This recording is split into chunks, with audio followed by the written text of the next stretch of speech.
আমি এখন মুক্ত, আমি এখন স্বাধীন।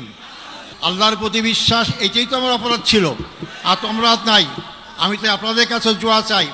এতদিন ন্যায় বিচার ছিল না, আদালতকে ব্যবহার করা হয়েছে।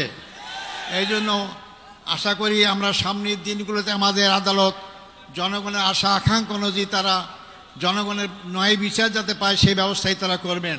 আমার অতীতের আগের সরকারগুলো কীভাবে নির্মমভাবে আমাদের আগের ভাইদেরকে হত্যাকাণ্ডের মাধ্যমে তাদেরকে দুনিয়া থেকে বিদায় করেছেন, যাদের কারণে আজকে মুক্ত হওয়ার সুযোগ পেয়েছি।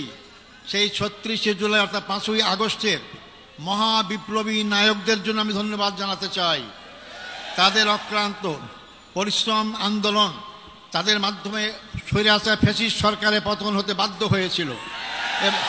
এবং সবচেয়ে আমি ধন্যবাদ জানাবো এই ক্ষেত্রে ছাত্র সমাজকে, যারা অতীতের অহংকার গর্বকে আবার প্রতিষ্ঠা করতে পেরেছেন। ছাত্র সমাজই রাস্তায় রাজপথে নেমে রক্ত ঢেলে তারা এই 14.5 বছরের ফ্যাসিস্ট সরকারের সকল জুলুম অত্যাচারের বিরুদ্ধে জনগণকে সাথে নিয়ে তারা রাজপথে যে আন্দোলন গড়ে তুলেছিলেন, যার কারণে গর্ব গর্ব সব চূর্ণ হয়ে বাংলাদেশ নতুনভাবে স্বাধীনতা অর্জন করতে পেরেছে।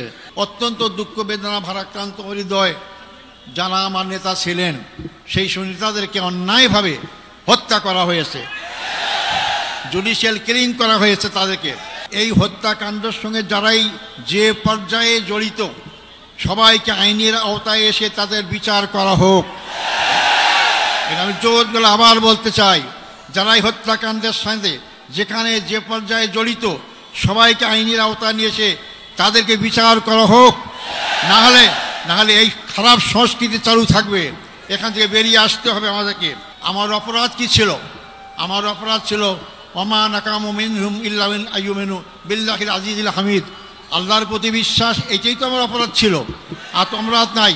আমি তো আপনাদের কাছে জোয়া চাই যে অপরাধের কারণে ফাঁসির কাষ্ঠ থেকে আছে আমাদের কাছে ফুলের মালা পাচ্ছি, রশি গলা সেরে গিয়ে ফুলের মালা পাচ্ছি।